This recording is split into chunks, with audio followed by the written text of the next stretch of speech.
right, man. What's going on with you? Not much, man. Been just at home. Going through a big move for you though. Yeah, Which is we crazy. just literally moved in like basically this last weekend. But we at least had some time. We kind of timed it to where like we had overlap between the two, so we weren't 100% stressing, like your typical, like usually the move is like, you're out one weekend in the other weekend and it's like brutal, but this was like a less painful move. My Yeah. wife played an April Fool's joke on me. The movers are set to come on April 2nd. She just texts me and goes, the movers just canceled. Oh, no way. I was like, dude. And I literally, I was on a call. I go, I got to call you back. I run upstairs and I'm like, oh my God. I'm like, what are we going to do? And then like, she's not reacting. I'm like, and she's like, April Fools. I'm like, that's not funny. Wow. That's not funny. That's a good one. I completely good forgot one. it was April Fool's. It was a good one. Too much other stuff going on. Yeah. It's like, Hey, Joanna. Good to see you. Hey, Ned. Natalie. Appreciate you. Got in here. Sal Villardo. That guy. I love him. He's amazing. He's been a guinea pig for me a few times where like he let me kind of pull up his messaging and let it be an example to everybody else. So I always got a lot of respect for people that do that. So we'll let people trickle in here, maybe a couple more minutes and we'll get started. Yeah, for sure. Cool. And so where are you at right now? In Boston. Boston? Yeah, I actually, right before everything got really serious on like March 10th, right before I talked to you, actually, I took a vacation to St. Martin, and 2 days into the vacation, all this news started flooding into my phone. So the first day it was like MLB and NCAA are canceled. And then the next day it was like New York City closes all bars and restaurants. And then the next day, American Airlines hit me up and they're like, if you don't get out of there in 48 hours, they're closing the airport indefinitely. And I was like, okay, I guess my vacation's over. Or you could have stayed, man. Yeah, I'm not sure I wanted to be there. You'd be stuck for 3 months, maybe. It's worst places, man. Yeah, seriously. Cool. So, I vote we get started. People can jump in. Everyone will be doing an open Q&A, probably spend 30 or 40 minutes on Q&A. So if you have any questions, just drop them in the Q&A bucket. We'll get to them all. We'll try and get to them all. And so I guess where I'm wanting to start is the idea that the landscape has completely changed. And we actually had this, funny enough, we had this event planned before all this happened, but you and I have been going back about the idea of the predictable revenue model using SDRs and AEs and segmenting the roles. Yeah. And the idea that maybe there's a different way, specifically like SaaS companies or tech companies use that model a lot. Maybe there's a different, better way for a company to go to market. And so just wanted to kind of open that up to you about your thoughts on that. And then we can kind of go a little deeper. Yeah. I mean, I think for a long time, and here I'll kind of caveat everything with like, there's absolutely nothing wrong with specialization, right? There is absolutely nothing wrong with the concept that, it can be more difficult for people to be really good or like even serviceable at a lot of things, right? And you're not going to be fantastic at everything. What I'm seeing more than anything is what's happened is we have specialized and kept the knowledge away from so many different groups to the extent to where now most sellers as a part of the assembly line don't even understand that they're making a car. They don't understand that they're making a successful customer.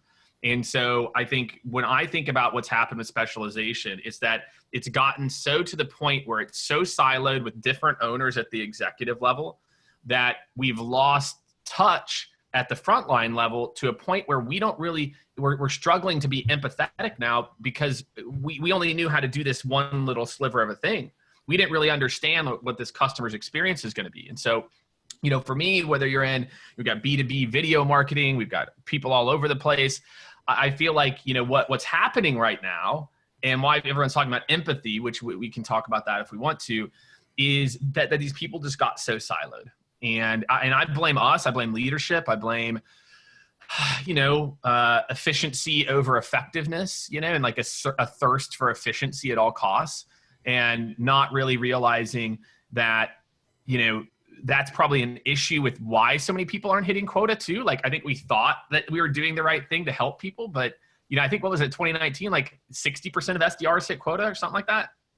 I don't know. It's something like that. So that's it, man. And so I think, look, I'm down to talk about whichever way we want to take it, but that's my hot take on it. That I think we just kind of forgot this customer journey as a part of it. And that it's not that we can't specialize. It's that everyone still needs to know what the rest of the people in the conveyor belt are doing so they can put the car door on right. I've never used that analogy before, but I think it plays. I've never used this like car assembly, but I kind of like it now. So I think I'm going to use that in the future. Yeah. And I mean, from my perspective as a buyer, like I go through a lot of different SaaS processes, and most of them are inbound because I don't really respond a lot to outbound sequences or messages or whatever. And when I go inbound, I usually get passed to an SDR, and oftentimes they fuck up the deal. Like if they had just sent me to an AE that could have answered the questions, like I was pretty much done. And so I think about it from a buyer experience perspective. And then it brings me back to another experiment I ran. This is back in 2016. We just recently ran another one with a company and are seeing a pretty interesting result, which is that we started with inbound flow, and then we had data on that for 6 months going directly to AEs. And then the volume started getting so high that the organization wanted to start passing them to SDRs. Yeah. So then we started passing them to SDRs. The conversion rate to demos remained the same, naturally, because that's what that position is scored on. The win rates and the overall revenue decreased during that period. And that was in 2016. We ran that. We ran it again right now in Q1 with a different SaaS company, seeing the exact same results, which is, I think, really an interesting takeaway for people to think about doing. Most companies cannot actually run that experiment because the quality of their leads is so low and the volume is high that they need a triage. Yep. Which leads me to my core thesis of what I do, which is that none of the idea of going to a full cycle model is possible if you don't fix your marketing engine first. Your demand gen engine has to be driving high quality at the right volume for that piece to work. And so I wanted to pass it over to you because it's kind of interesting to think about is if you were an AE today, then what would you be doing to generate your own pipeline if you didn't have an SDR engine? Like, how would you go about it? Yeah, I mean, I'll tell you kind of the advice, because it's a similar advice I'd give if I was an SDR or a marketer, right? It's, we were talking about this a little bit, Chris, like I didn't grow up with an SDR, right? Like my first 9 years of sales, I worked in different companies in different full cycle environments. And so I didn't grow up with a SDR component. And so specific to today, and there's benefits to that, right? Because the benefit is to the customer, right? To your point, like as a customer, I talk to Chris first. Chris educates me. He shepherds me through the process. And then guess what? If Chris is a dick and jams me through the process and I shouldn't have been, now Chris is still have to deal with me. And the interesting part is like, Chris, like, we're talking a lot about the top of the funnel. I think it's actually the bottom of the funnel. I've got this radical idea about when we come on the other side of this, I want to move 100% of AE's comp plans to 50% on paid, 50% on power usage, whatever that is determined by your company, or once they get past initial adoption, whatever it is. Or if you want to go crazy, what I really think it should be on first year renewal. Mm-hmm. I think you should get 75% of your money now and 25% on first year renewal, because that's the only type of clients you should be signing, especially if you're in software. So anyway, I'm like digressing from the original topic here, but that's a whole other thing that, again, like I didn't have to deal with that. Like I knew that if I closed you, I had to deal with you. And I think that makes you rethink about, and HubSpot did a great job of this, but people just didn't copy it enough, where HubSpot would penalize you if people churned at different, years or segments within it. But if I was an AE right now, the advice is super simple. Almost all of you have a subsegment of customers that are still doing okay, if not well, right? And I call that the 10 or 15%. If you look at your industry and your job titles, but you can't think of this one size fits all. You're going to have to segment. So step one is I sit there and I think, okay, who in my profile. Okay, well, these guys are doing well. Okay. Then you've got 10 or 15%, and these people are completely screwed. They are, you're selling an HR hiring tool to cruise lines. Like, you're done. Like, no, it ain't happening for those people. Maybe you can flip it. But what I really think, though, is what I would really try to think about is what I call like the middle here, which is that 60 to 70% that are, maybe it looks like they're not doing great, but if I just tweaked my use case a little bit and I changed my positioning. I was talking to the CMO of Trip Actions last week, and they had to lay off a ton of people, right? Corporate travel.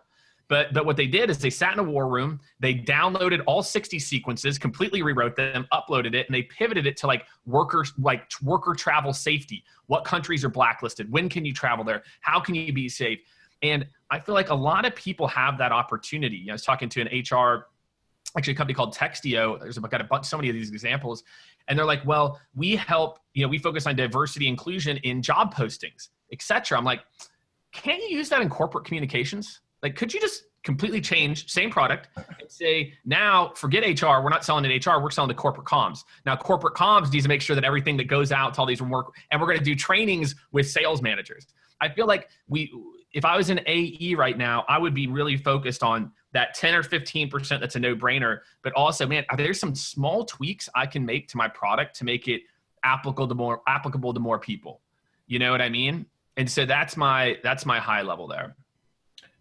And when I think about, like, if you were to move to a full cycle account executive model, it's feasible that your account executives wouldn't be prospecting the way that you are today.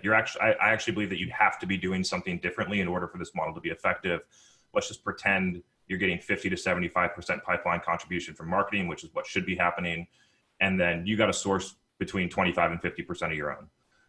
And so if I was an account executive, I would not be sending a lot of email sequences and hitting the phones. And this is, debatable, right? Like, a lot of people have their own different ways of doing it. But I would be producing a lot of content, and I would be posting on LinkedIn, and I would be engaged. I would be spending 50% of my time on LinkedIn and the other 50% of my time selling. And I just don't think that, I think that companies are resistant to the model because they think that if they change the model, they just do it the same way with one less person. And so I kind of wanted to get your take on like, how, if you agree with that, and if you would do it differently given kind of like your sales background. I have a marketing background. Obviously, I'm going to lean toward content and LinkedIn and social. I think it's man, not or. Like, for me, I would just think, like, to me, posting and getting active on LinkedIn is just a no-brainer. Like, they're over reward people with just a few thousand followers too, because they want more people to contribute. So for me, I call LinkedIn kind of that mid to long game. You're building a reputation in your industry. And so you should be doing that 10, 15, 20% of every day. And then the other 80% playing a mix of like the long and short game. And so I feel like I would be doing sequences that were heavier awareness LinkedIn, that kind of felt a little more like marketing. And then once I'm on step 6 or something, and it's been 2.5 weeks where I've like connected with you, liked one of your pieces of content, engaged with a piece of content, then I see something relevant in the industry. And I say, look, hey, I know times are like XYZ in your space. You may be thinking about these things now. This is what we do. Let me know if it makes sense for a conversation. So I feel like if you usually don't set the meeting on the first call or two anyway. So in the same 2-week period, you could build some initial relationship capital before you reach out, or you could just hammer people and hope that by 2 weeks, a certain amount of people submit. So I feel like it's an or. Dude, and I got to be honest, man, I love the phone right now. My phone is ringing less than it ever has rang, ever. Like, there's so many salespeople that aren't making calls. And like, if you reached out to me and you're like, look, hey, Jake, I'd sent over, again, I followed you on LinkedIn. I saw a relevant thing. Look, and I know in your industry, this may be happening, but you got to know that. Don't reach out to people if you don't know what they're going through right now. And that's my number one piece of advice is, like, for every one of your buyers, I want you to think for 3 or 4 minutes. Okay, man, what's Chris? So Chris owns an agency. He does this. Like, okay, how's this affecting Chris? Like, start to think again, versus like just mindfully picking up and just going through the motions. And that's kind of like that guy that you mentioned. And so I think it's an and I think, look, the phone is a personal connection too. So if you can do it right, I think there's opportunity if you can do it right. If you can do it right. For sure. So just a reminder, everyone drop your questions in, whether the chat or the Q&A box, we'll get to them, pick them out. And so, yeah, I mean, we can jump to questions now, Jake, if you have anything else you want to cover. I think it's the most valuable part of this, so we'll just kind of jump in. First one, I'll let you lead it, Jake, from Nikki. Hey, Nikki, how you doing? Is what should be the role of the SDR, BDR in demand gen? Should they be responsible for crafting one-to-one messaging, or are they just executing on messaging crafted for them by marketing/leadership? Both. Meaning like, look, I made a career off of not reinventing the wheel. That if marketing shows me this messaging, Jake, gets 35% opens and 6% reply rates, and they've ran it through 800 people or 1,000 people, that's my baseline. I don't try to like create shit out of scratch. I know, and then I'm trying to beat it. So I think it's a combination of both. That I think what should be happening is marketing/sales development leadership should be aggregating insights into what's working at scale, and then helping people to understand either what to personalize, and then it's up to you as an individual. That you have to give a shit enough about your buyer to know how to make those 2 or 3 word changes to then make it more relevant. So my first advice is, and I say this a lot, never reinvent the wheel.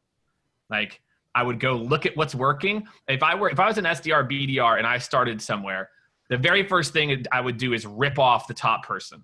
And whatever they were doing, I would do that exact same thing. And that's what I did early in my career. I'm like, all right, well, this dude's crushing it. Like, I'm just going to do what he did, you know? And so I think it's both. And then I start to experiment. Okay, cool. Now I'm going to run an A/B test on this sequence. Then I'm going to run an A/B test here. But I've always kind of thought like a marketer, though. That's part of it, too. My mind, like I've always gravitated towards sales and marketing books. So I'd never, get too down on myself when I fail. It's all a giant experimentation. And so for me, like that's my advice, Nikki, is steal from the best. And then you are responsible for the customizations. Marketing's job is, to build profiles and segments and get you as far as you can. But, you've got to take it maybe that like last little bit. Yeah, I got a follow up to that question for you. Which is that, I mean, I audit a lot of different companies' sales efficiency metrics, whether it's inbound or outbound or inside of inbound in different channels and things like that. And so one of the things that I notice is that most companies score their SDRs on meetings without any insight to which meetings are actually closing the revenue. So there's no incentive for SDRs to bring in meetings that close. Like, how would you change that so that the entire sales organization is aligned on the actual metric that matters? Marketing is comped on revenue. SDRs have a big chunk of their bonus is MQLs and percent of closed. That's it. If marketing is, and I'm not saying, look, marketing should have part of their bonus not tied to revenue. Why? Brand and a long game matters. So I think I want to be very, very clear. I just think a lot of their revenue should be tied to sales. And the same thing with the BDR. The BDR should be focused on MQLs because they can control it. And just, I've this philosophy for me has evolved, Chris. For a long time, I really thought that the SDR should only be comped on MQLs because it's all that they could control. And I don't like that. And I saw John Akbari commented like, Jake, I hate this idea that sales would get comped on CS because sales doesn't control what CS does. And I get what he's saying. At the same time, you got to trust the people down funnel, right? And so, whether it's a marketing call, because here's the worst behavior. The worst behavior in a BDR organization is I flip a lead. I go, hey, Chris, man, can you mark that qualified? Can I get that? Can you mark that qualified? I think it's both. The things I can control, and I like that being a higher percent, maybe 70-30, 80-20. So 70 to 80% of your comp is still the work you control, but 30 to 40+%, I think coming from revenue and then marketing being tied more to revenue, it's the only way to do it. I have never seen sales and marketing alignment ever work when marketing didn't have a portion of their bonus and success based off of revenue. I've never seen it work. So yeah, I agree with that. I think a caveat, if I could speak to on the marketing side, is that you have to have the right marketing organization in order to do that. And what I say that is if you comp marketers on sales that don't really understand how to do marketing, then you're going to drive the wrong behaviors in your marketing engine. You're going to build 2 sales teams. And I see that happen a lot where everything is performance marketing, direct response driven, jam people in, close at a super low rate, and you create all these different problems downstream. And so one, you got to have the right marketing organization in order to comp them on revenue. And then just to kind of go off of your point where you mentioned like brand matters, like I would argue that the best marketing done today is brand marketing, right? Like not performance marketing, AdWords, mid-funnel garbage. Like, and so if you think about it that way, it's just because organizations, a lot of people think directly, organizations drive marketing teams to do the wrong things because they're measured against the wrong things. And so if you have the right marketing team and you're measured on revenue, I think that you do create a very good environment for alignment, right? Yeah.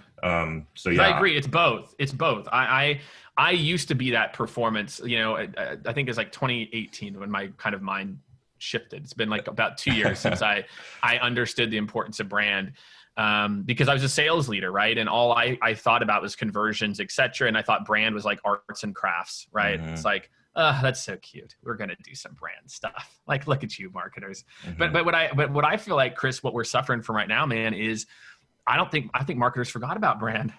I don't think they remember it. I think they're so used to like they're so often compensated on MQLs that they're not given that. Like I see John McTeague said, mm-hmm.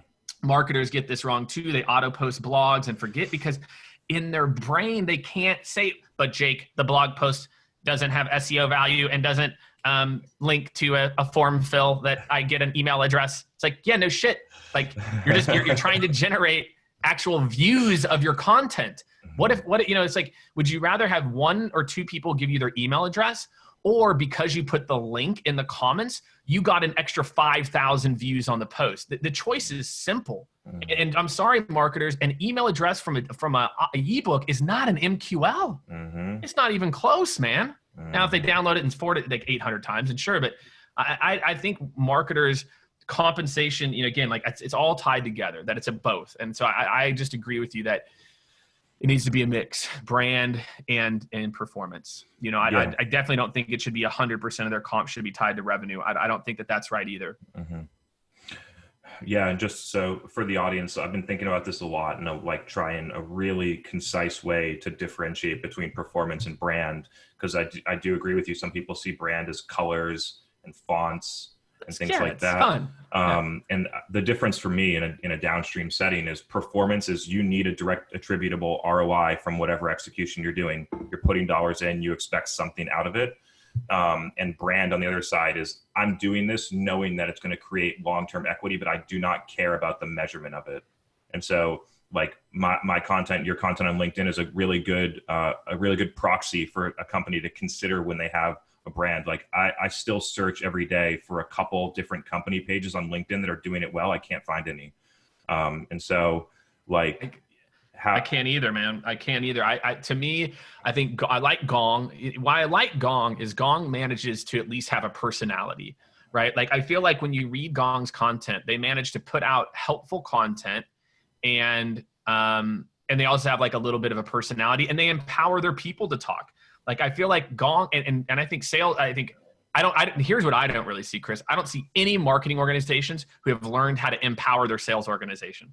All they know how to do is say, just reshare this post and it gets no views. The first few marketing organizations that realize like, all right, let me do the math here. So we audited SAP. It took like 7 minutes with sales nav. So it wasn't like thorough. We audited SAP. SAP last year posted something like a few hundred times. I can't remember. It's like 100 something times. And they got like, I can't remember, X hundreds of thousands of page view. In the last 30 days, they had over 1,000 people who had shared content. So more shares in 1.5 weeks of 1 month than all of SAP's corporate page for a year. My friend, you don't like the marketers that realize it's about empowering your sales organization to be the voice and your senior executives, et cetera. People are going to start to, I hope they've got to figure this out. Someone's just going to be like, this is stupid. Like, let's just go do it, right? Eventually. But I don't see a single organization that's like, that tells people to not just post their own company stuff. Mm-hmm. Why do you think, what's preventing individual contributors from just going out and doing that themselves? Like, why does the market? There's a couple the of challenge. reasons. Like, why does the marketing organization need to empower them when they can empower themselves? There's enough information out there for free everywhere. Yeah, it's a combo. It's not an invalid point. Two things. One, ego. It's scary, dude. That look, sales is a very bro mentality. I call it what it is. And here's what happens the first few times you post. Man, look at Chris. What's Chris doing? Oh, he's posting his thoughts on the industry. Oh, he thinks he's some expert. And then you know what that person does? They don't post. And so I think what we see, and look, we do this for companies, right? So like we go in and work with the sales organizations to produce content and help them. And what we see is consistent. If we can give them the prompts of here's how you take a blog post and you just put your insights on it. Like this, not some cheesy ass social selling way, how to actually have an opinion on something, opinion that also happens to line up, right? You see them get over it. And then guess what? That first post does well. They're like, huh. And then once you get someone to post like 3-4 times, they're good. But I think that it's they don't know. They just imagine like they're 26, Chris. They've only been taught to reshare blog posts. Mm-hmm. It's scary. It's really, I think it's fear and marketing. And then so many people have had their hands slapped.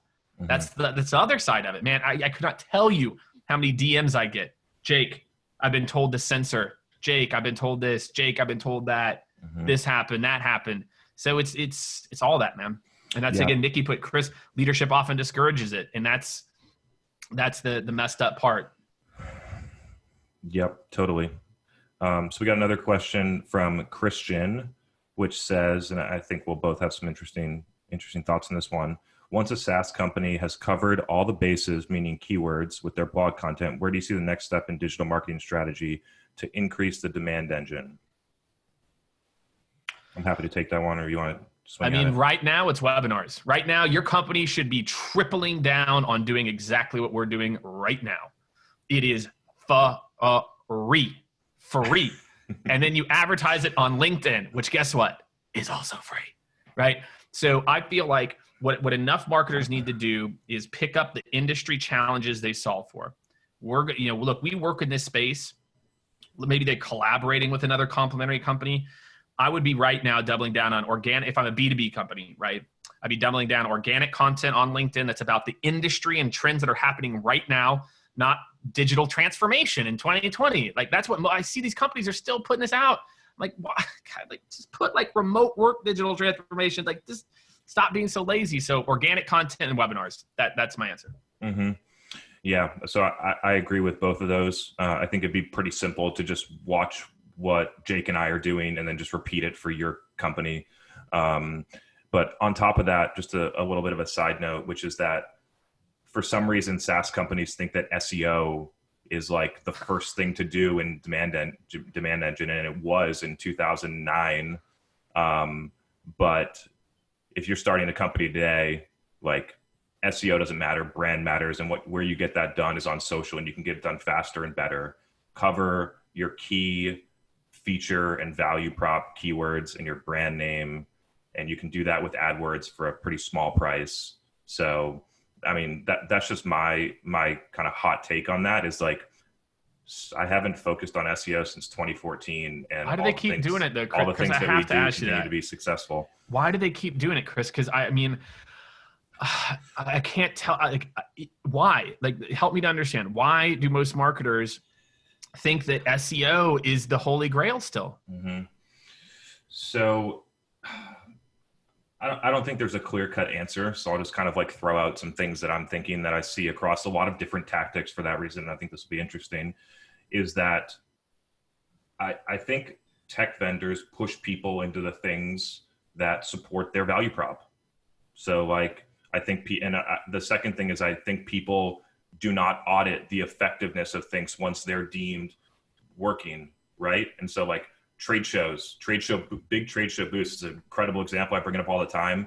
Like, yeah, they worked a lot better than they did. They worked a lot better in 1995 than they do now, and they cost a lot more. But for some reason, we still go to them and we pay more to go every year, and we do more stuff, and it just doesn't make any sense. And so I think the same thing on a smaller time scale is what's happening on SEO. It was a lot more effective in 2007 to 2011 timeframe than it is today. But people still kind of like hold on to it. So Would be interested to hear what you think, especially on the tech vendor piece, because like some of the things that I see getting like jammed down marketers' throats by tech vendors that I'm not sure like the right things are, like the way that tech vendors are practicing ABM is completely driven by the limitations of the technology of the platforms that they're selling. There is SEO. HubSpot has a core piece in their technology. I'm sure all the other vendors are supporting that. Yeah. The personalization trend right now is super interesting. Personalization at scale. Yeah, exactly. Which doesn't make any sense. It's actually no. It's real simple. You put it's personalization when you put the first name and the company name as that is personalization at scale. No. Yeah. So do you see that happening? I imagine on the sales side too. We see a lot of kind of like, I would shortcut bad behaviors created because of the tech that supports those pieces of our activities. Yeah, I think that's fair. Yeah, I think that's fair. Yeah, I mean, like sales engagement, for example, it's like almost an uphill battle at times where I'm kind of fighting with people on sales engagement is a container of activities you can do whatever you want in. It's not a proxy. Like if you're just going to send emails, like you just use Marketo or HubSpot or Pardot. Like, step one can be research on LinkedIn. Step two can be a connection request on LinkedIn. Step three can be an interaction on LinkedIn. Step four can be send them a box of candies.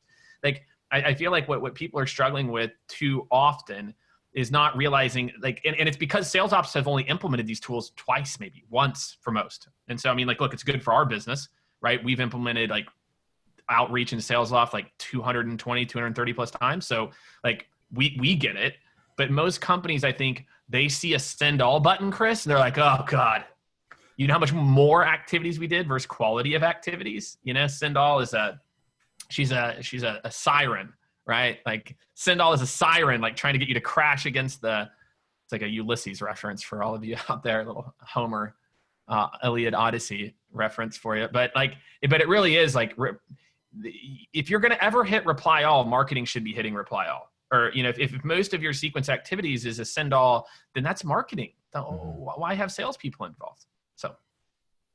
Awesome. We got another detailed question on marketing, which says, in terms of revenue marketing, what are the gaps that you see today? And I'll just kind of like frame that up. Is that go for it. I'm not sure that like revenue marketing is the right way. Like all marketing should be revenue marketing, just not so directly, right? Not performance marketing, but all marketing should be geared toward driving awareness of the brand, creating consideration of the product that you offer to the right audience, and then driving revenue, like supporting sales through the pipeline and ongoing for renewals and things like that. So I just call it marketing. What are the gaps that you see today? This is kind of like a loaded question, so I'll kind of jump around in a couple different places. The first gap that I see today is just like not being able to give up on the things that worked 10 or 15 years ago, or even sooner. So like, and because you're not able to give up the $500,000 you spend on trade shows, it prevents you from creating a TV show that you produce on LinkedIn every day, which drives way more business long-term. Because if you just took that $500 or $500,000 and stopped going to trade shows, you'd have a lot more money and focus and resources to spend on content and social. So I think because that happens, companies don't actually know how to execute well on content and social. It's probably like the number one gap that I see overall. And the ones that try usually do it in the wrong ways. So it's either very performance driven, ads that say, come get a demo and fill out a form and stuff like that, or just very like broad things that don't really speak to an audience. Those are some of the things that I'm seeing. I think a lot of companies miss there. So yeah, what do you think? I mean, like, look, you're the marketer here, and you know enough about sales too. But I think that's right. And sales is the same way though, right? Like we hold on to what worked before, and think about it. The most recent sales methodology was invented off of what happened in 2008, 2009 in Challenger sale, right? And most of them are at least 20, 30 plus years old. So I think in sales, we're just as guilty for sure. Mm-hmm. This one you kind of already already answered. I'm browsing through here. If you see any, feel free to jump in as well. Yeah, there's some good. I mean, there's some one. This one from Steve Watt, I'll take just real quick. He said, "Can it be the wrong people are that the wrong people are historically hired as SDRs when the SDR role is seen as a path to AE? The skill SDRs never fully actualize." I actually think the role of the SDR as a path to AE was correct, because what I have seen people who do it right. You have an AE1 and you're just kind of handling this part. Then you learn how to have this much. And then before you get promoted, you take down smaller deals and then I move you. That's the only right path. If the path is instead, you don't ever get to take down a deal before you get promoted, then it's a waste of time. So I think, Steve, that the intent was correct, but that we just, again, like I said, we just kept shortening it. SDR can only do this. We can only trust him to have this part of the conversation, or that part. And it's like, that wasn't the goal. So yeah, my feeling on that as well is that oftentimes the skills that you develop as an SDR through the activities that you do don't actually help you accomplish an AE's role. Like, so to think that it's a training, I'm just not sure that you actually get trained on the skills that help you be successful in the next role. You could. It's like hypothetically, and like I think it did happen, right? And I think there were companies that do this, and there still is. Like I know the team at ZocDoc, for example, they do a killer job. They've got kind of SDR1, you learn this set of skills, and you grow to this set of skills, and you take down deals, and then you move over to AE. It's just like kind of lovely transition. And so, you can do it right, but like you said, you got to train, you got to invest in skills that may not feel applicable in their job today to set them up for success tomorrow. And I think because of tenure, I feel like training's at an all-time low for salespeople. We're just, they're only going to leave in a year and a half. So why are we going to waste time on them? I think there's a little bit of that too. Yeah. I don't know if this is the same question you got from Steve about being more effective if they hired more senior people. Is that the same one? No, different. Okay. Yeah. So Steve had another question I think is great. And I think we can spend quite a bit of time on this one. So do you think an SDR team could be effective if we hired more senior people, trained them better, paid them more, so they stayed longer, measured them differently, et cetera?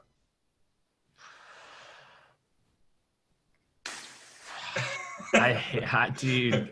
Obviously, they'd be more effective than they are today. Dude, Colin Cadmus, I like Colin a lot, but I think he's crazy on this, man. Dude, are you fucking kidding me? No, get the fuck out of the role immediately. Like, dude, get out. Why would you want to cold call people 24/7 and not actually work with them on the deal? I think it's fucking insanity, dude. Sorry. Colin, I'm sorry. I love you. You're just so wrong on this. Because like an SDR role is to train you how to have better conversations with clients. There is a point that job caps out skill-wise. You just can't, and that's fine. If that's your jam, dude, I'll tell you, this is a good story. I'll tell a story. A guy at Glassdoor, I hired this guy, okay? We're in the interview process. He wanted to be an AE, okay? We didn't have an SDR team at the time, okay? We only had like 10, maybe it's like I had 10 AEs at this time. It's like the first 6 months.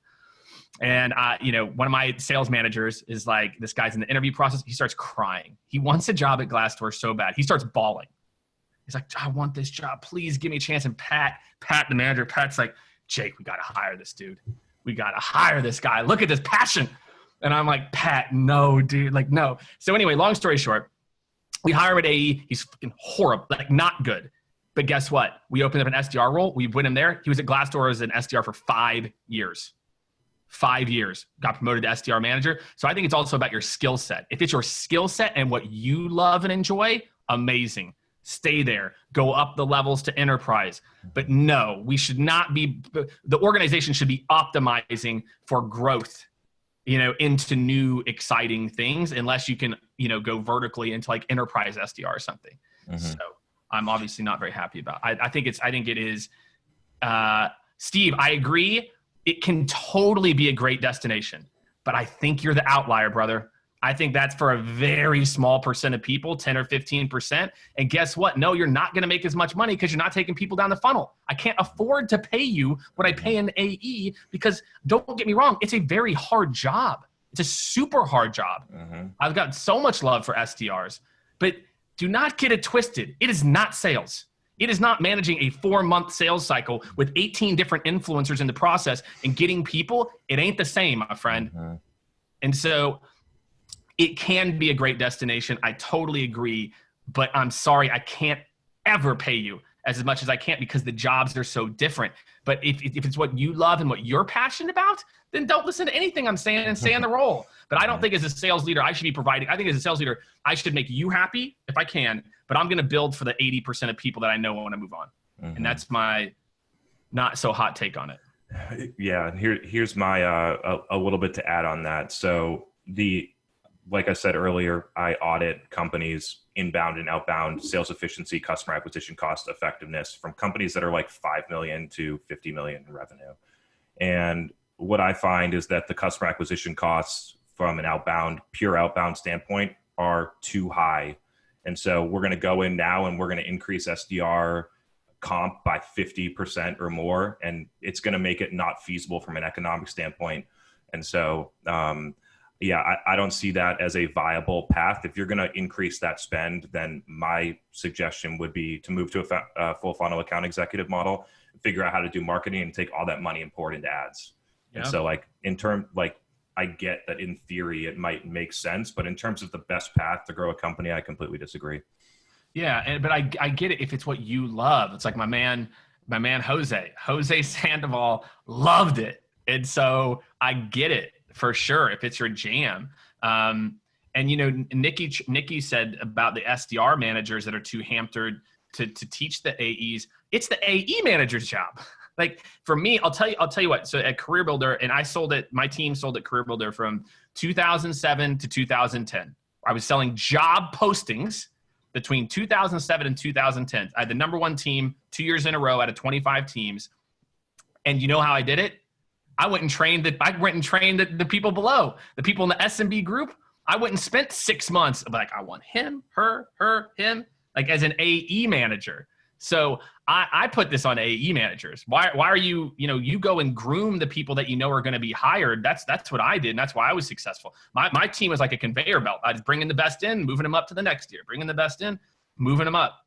And so I think that's partially the AE manager's job that you should care because you got to be thinking the long game too. I knew I wasn't going to be a manager. I knew it was going to take me 9 months to shape my team.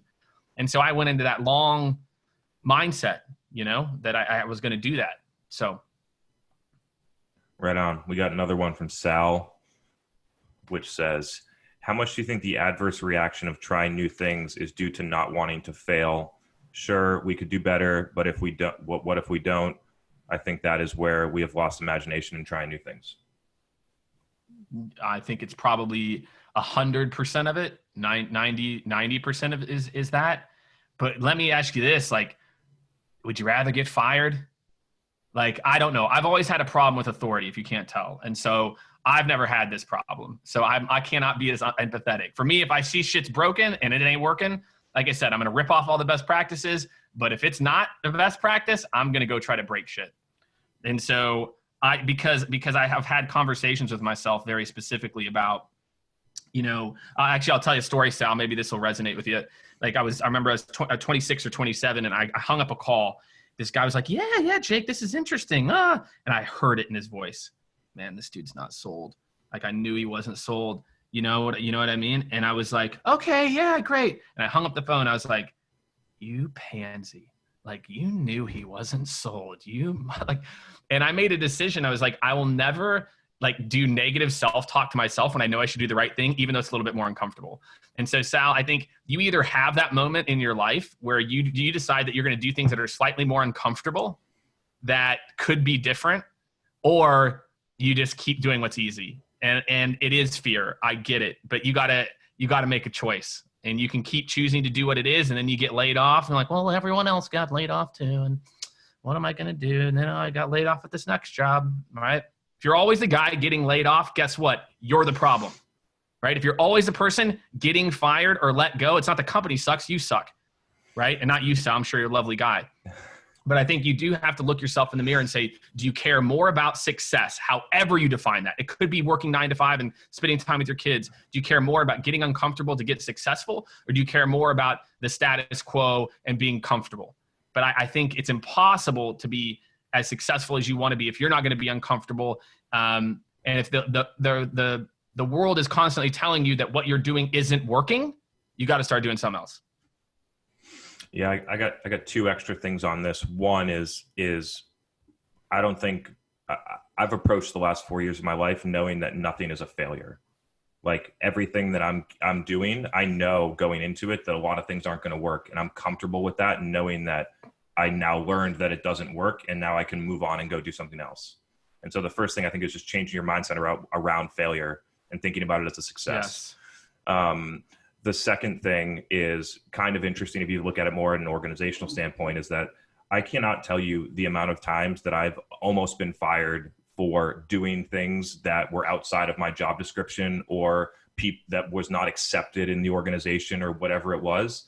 I've almost been fired, never have. And the amount of career trajectory it gave me for going that extra step and learning things that I probably would not have a company if I hadn't gone and done those things, was just super, super impactful and moved the business forward. Like people think about me at some of the companies I worked at, that I left a really good, a good mark on them by doing some things that were not usually accepted there. And so I think the first step is just figuring out what you want, and how far you're willing to go for whatever you define as success. It could be happiness, it could be starting your own company, it could just be making a little bit more money. You decide that, and then start to frame up in your mind that it's not really failure, and just go out and get stuff done. Yep. Cool. We got some questions over in the Q&A too. I see some people had dropped it over here, but we've got some good stuff in here too. Yeah, Nikki said it, like what you said, Chris. It's all data points. That's it. Like I never looked at it. I'm like, oh man, well that sucked because of this, or that sucked because of that.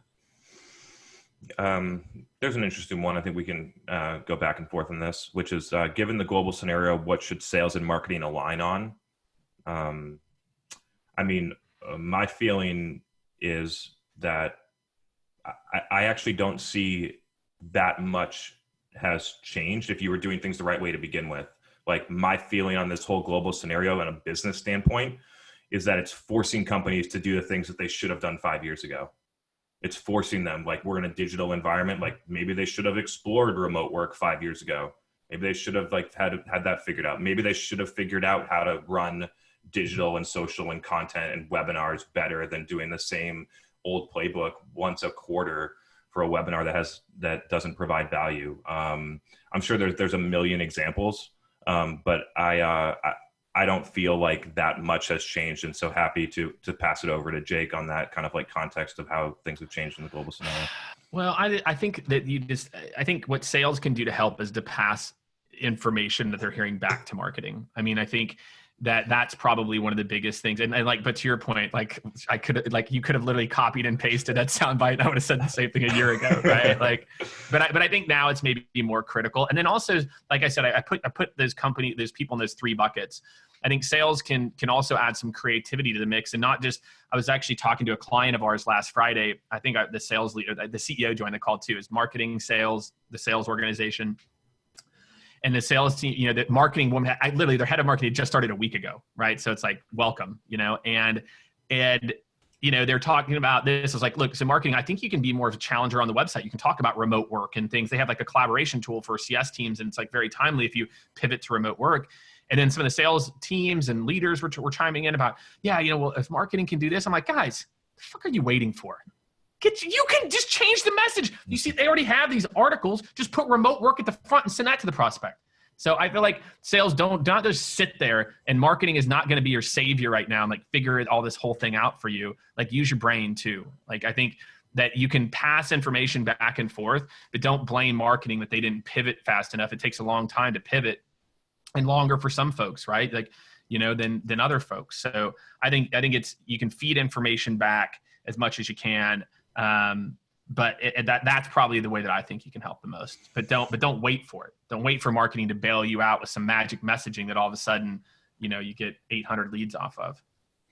Yeah, and just another point is that I think for a lot of people listening here, this time period is an opportunity to restructure or rethink about how you do things. Some of the things that pop up in my mind are, what are you going to do with the $750,000 that you were going to spend on trade shows and events in the first and second quarter?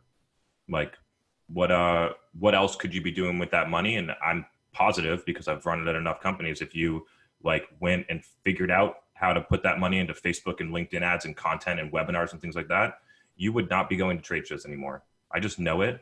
So that's one opportunity. From an AE standpoint or an SDR standpoint, even like some of the things I recommend, figuring out how to produce content on LinkedIn every day, whether that's for prospecting or building your own personal brand, so you have some type of fallback if you do like have a reduction in force or anything like that. You can go and get a promotion or a different job or anything like that. Like I'd spent a lot of time thinking about that. Yeah. So just in general, I think like things are in some ways people would view this as things are slowing down. I think it's an opportunity to slow down, to speed up. So kind of just like audit the way that you do things right now and where you could get better. I think it's an opportunity. Yep. The stream of questions has stopped. We still got some over here from the Q&A. If you click, there's that Q&A. There's a couple here that we could try to tackle. We can maybe take a couple more. Ben Harbert, what's up, Ben? Ben says, for the salespeople that don't adapt, will they become obsolete as a result of others leveling up, or will technologies replace them to give more bandwidth to sellers taking personalization seriously? What are your thoughts? As kind of coming up from the other side.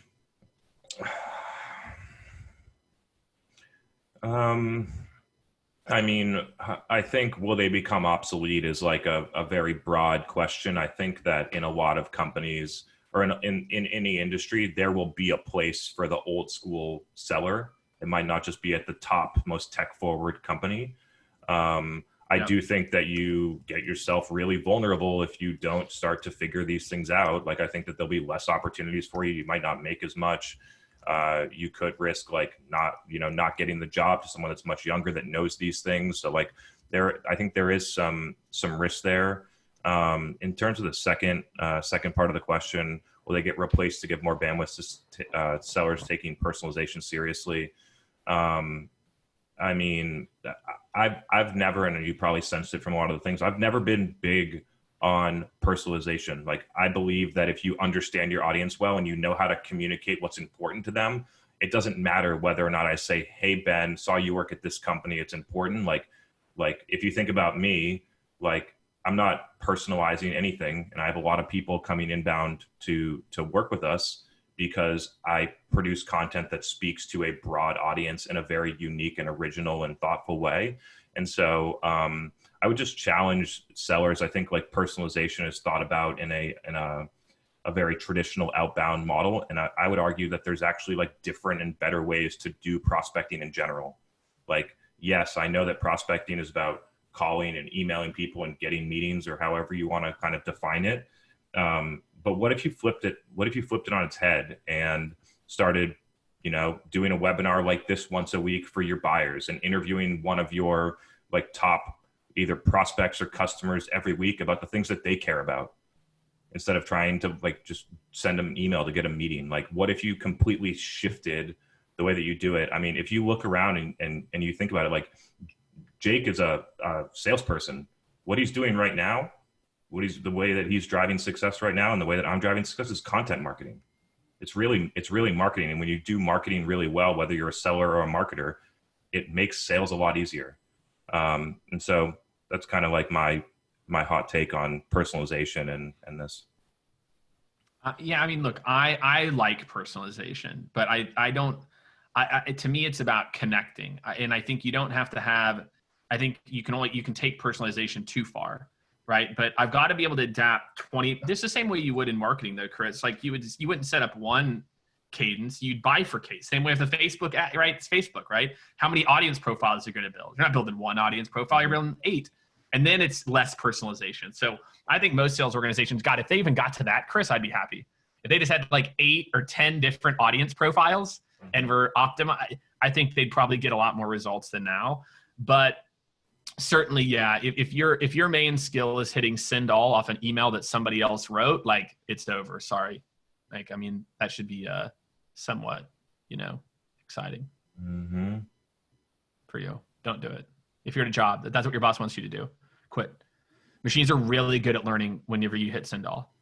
And so if you're just hitting send all and you're doing optimization, right?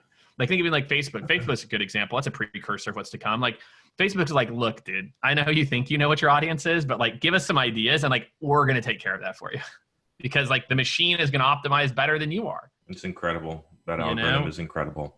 Yeah. So last question. I think this is good. It kind of goes broader. So what are the best tactics for building out marketing and sales process for a startup within a parent company that uses zero tech and insists on reinventing the wheel? So I got a couple things. So rarely do you ever see a startup that's built inside of a big parent old enterprise company succeed. The only true way to have that succeed is to build a separate entity, because they act completely differently. So that's one piece. And then the second piece, that uses zero tech and insists on reinventing the wheel. Like for that, the real only answer is, in my mind, is find a different place to work if you can't get it done. Like that's it. And I've been I get a lot of DMs for, people, management continues to score us in MQLs when I think it's dumb, or I don't know why we're still like doing this type of prospecting. I get a bunch of them. Like, I don't know why it's this. And my answer has pretty much converged on, if it's not going to change, then just go find another place to work with people that understand the best things. You are actually doing yourself a disservice by staying in that organization, because you're holding back your career and you're learning your skills. So go. And so I've been focused a lot recently with people about the jobs they're getting. Start to focus on who the hiring manager is, and is that person someone that you want to become? Right. And so, yeah, that's kind of my thoughts on that. The only thing I would add, I just pulled up, I don't know if it's Vita or Vita. I apologize. I'm very bad at names. I'm going to guess Vita. I'm going to guess it's Vita. I pulled up her company. I pulled it up on LinkedIn. And, they're a full service OEM distributor, highly complex integrations around physical security, retail analytics. Looks like they do a lot of stuff. For me, look, I don't know how to not push the envelope. So for me, I'm with Chris here, which is, the grass isn't always greener. I think what I find is, man, the amount of people, and Chris, maybe you've experienced this in my career, your career, but I know I certainly have. People that leave because they think that, oh, I couldn't have done this. So-and-so wouldn't have let me do that. I had to do this. And then, you go talk to their hiring leader or whatever. They're like, dude, that would have been awesome. Like, I think I think a lot enough people, they don't bring their ideas. They don't push hard enough. The line is here. And most people think the line is here.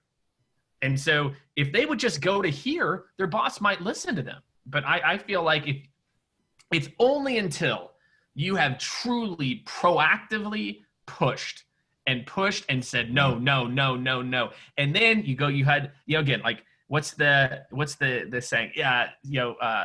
Sell first, ask questions later, or, do first and ask for forgiveness later.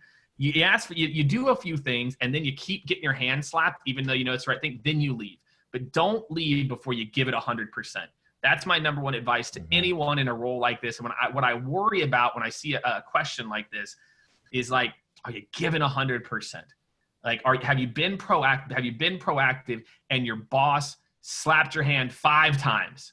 Not like, I know I tried it once and they said no. Like, no, that's not good enough. That's not managing up. Part of your job as you go from job to job is to manage up. Especially as you move up in your career, it becomes more of a part of your job. So that would be my one I'd want to challenge you on, is like, if you feel like you've done it and then you've got your hand slapped and they're on the verge of firing you, then that, that's when I know I've given it all to an extent. Sometimes great answer. Too far. All right, dude. That was fun. Yeah, that was fun. Thanks everyone for joining. There'll be a recording of the webinar. We'll throw it up on YouTube and probably post some clips on LinkedIn. Appreciate the questions. Hope you all got a lot of value out of this, and pass off to Jake if he has some final words. Awesome. Thanks everyone. I appreciate you tuning in. This is fun, dude. We got to do this again. Yeah, man. Let's do it. I hope you have a good time with the rest of the move. I will, dude. I've got like boxes and discuss over here. Yeah. I got a TV mounted over here. TVs are going up soon. Got a TV mounted. I got a couch over here. Some of the office is starting to take shape. Just hung up these right beforehand. Ali Ray on my team is like, Jake, you can't show up with a white wall. I'm like, fine, whatever. Yeah, the map looks good. Yeah, that's right. This is all the baseball. I've been to all 30 baseball stadiums, and so this is okay. There's pens in here. I went to Miami was my last September. So do you think they got to start changing up the rules of baseball to make it more interesting for people? So I played baseball in college. Like I played baseball all my life and loved it. And I cannot watch a full baseball game anymore. Like I go to the game, like I went to a Cubs game maybe a year ago. Yeah. And I wanted to leave in the 6th inning. It's just so boring. Yeah, well, like they're trying to speed up. I think here's the thing. I'll tell you why I like baseball and why I went to all the baseball stadiums and not the football stadiums. I have no interest in seeing anyone but the Kansas City Chiefs play. If you're like Jake, I'm well aware. I've got no interest unless you want to see the Kansas City Chiefs play. But for baseball, it's because of that I like going to the stadiums because I'll like get up and I'll walk around and I'll have a beer and I'll hang out and I can watch 2 random teams play baseball. Not on TV. It's got to be the Royals if it's on TV. Yeah. But yeah, that's I think why I like baseball is like it's good. Like, I've got 2 kids now, like it's family friendly. But no, you're right. I get it, man. I get it. I don't know what else to do, man. I don't know what else to do. We got to chop it up at some point about the NFL now that my team is 1 goat down. We'll see, man. I mean, for you guys, look, just remember what it was like in '96 or whenever the last time. I remember my family had season tickets back then. I would go and watch Bledsoe suck every week. So you guys would suck it up. Boston fans are the most spoiled fans. John Barris had the best post of all time. This is like November of this year. And then John posted this on Instagram. He's like, it's been a whole 100 days since we won a sports championship. I'm like, fuck you, dude. Hey, look, we're kind of spoiled in Kansas City. Look, we've won 2 in the last 5 years, right? We got a World Series, we got a Super Bowl. I'm feeling good. We got the beginning of a dynasty in Kansas City, returning 10 of our 11 offensive starters. I like that. Yeah, you guys are on the up and up. I think you're probably the most dangerous team in the AFC this year. I like it. All right, man. All right, everyone. Awesome to see you. Thanks for tuning in. Everyone. Yeah, you too, bud. See you later. Bye.